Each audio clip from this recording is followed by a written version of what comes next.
les filles, enfin les mères, les filles, les sœurs représentantes de la nation demandent d'être constituées en Assemblée nationale. Considérant que l'ignorance, l'oubli ou le mépris des droits de la femme sont les seules causes des malheurs publics et de la corruption des gouvernements, ont résolu d'exposer dans une déclaration solennelle les droits naturels, inaliénables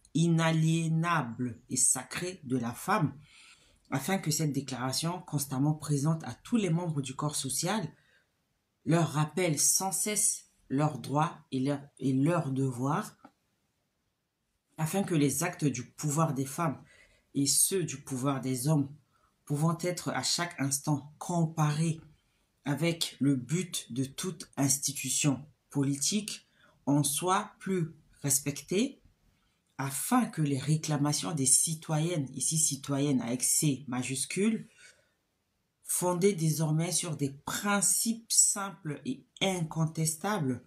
tournent toujours au maintien de la Constitution, des bonnes mœurs et au bonheur de tous. Ça, c'est vraiment le préambule, l'entrée en matière. Donc, à titre d'exemple, la déclaration des droits de l'homme et du citoyen de 1789 commence en ces termes. Je vais lire parce que comme j'ai dit, c'est vraiment une parodie de cette déclaration. Donc, en préambule de la Déclaration des droits de l'homme et du citoyen de 1789, on peut lire « Les représentants du peuple français constitués en Assemblée nationale, considérant que l'ignorance, l'oubli ou le mépris des droits de l'homme